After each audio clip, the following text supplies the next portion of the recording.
ঝিনাইদহে জলাবদ্ধতা, নাগরিক উদ্যোগে স্বস্তির খোঁজ। টানা ভারী বৃষ্টিপাতের কারণে জলাবদ্ধতায় নাকাল ঝিনাইদহ শহরবাসী।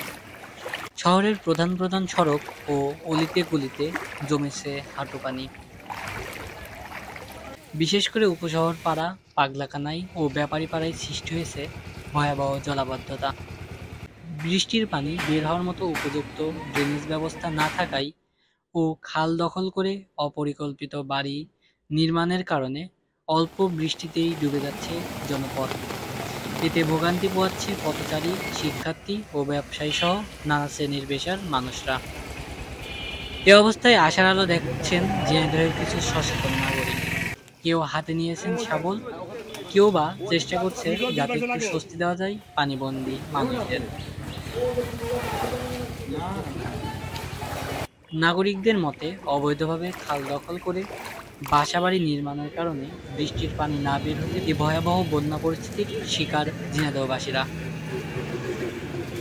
আমার কাঞ্চনপুর যে মধ্যপাড়া যে রোডটা, এই রোডটা প্লাবিত হয়েছে হওয়ার কারণ ওই সাইডে কিছু ওই খালের ভিতরে কিছু বাড়ি মানে সেই খালের মাঝখানে করেছে, তারা মাঝখান দিয়ে মানে কোনো জায়গা রাখেনি।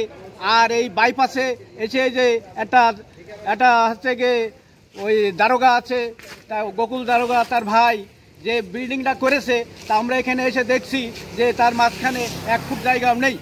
এটা হচ্ছে গিয়ে আমরা চাচ্ছি যে আমাদের এই পানিটা মানে যাতে বেরোয়, যাতে জনগণ যাতে পানিবন্ধিতা নিষ্ক্রিয় হতে পারে। ঝিনাইদহের কিছু কৃতি সন্তানেরা নিজ উদ্যোগে নিয়মিত কাজ করে যাচ্ছে জলাবদ্ধতা নিরসনে।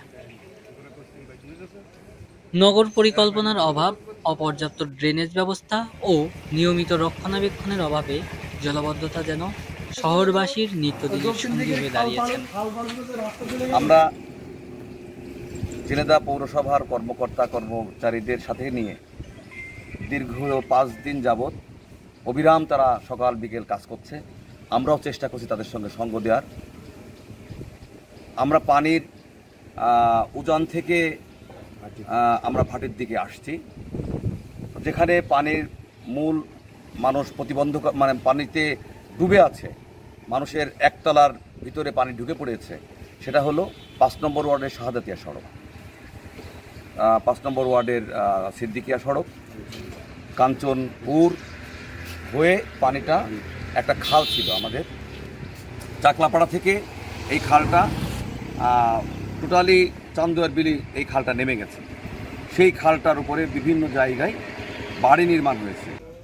যদিও বৃষ্টির পানি ধীরে ধীরে নামছে, তবুও জনদুর্ভোগ সুরাহা আসবে তখনই যখন গড়ে উঠবে টেকসই ড্রেনেজ ব্যবস্থা এবং সক্রিয় থাকবে সংশ্লিষ্ট কর্তৃপক্ষ। সর্বশেষ খাল ভরাট করে কিভাবে নির্মিত হলো বাসাবাড়ি, প্রশাসন কি পদক্ষেপ নেবে এ বিষয়ে, এ সকল প্রশ্ন থেকে যায় সকলের মনে।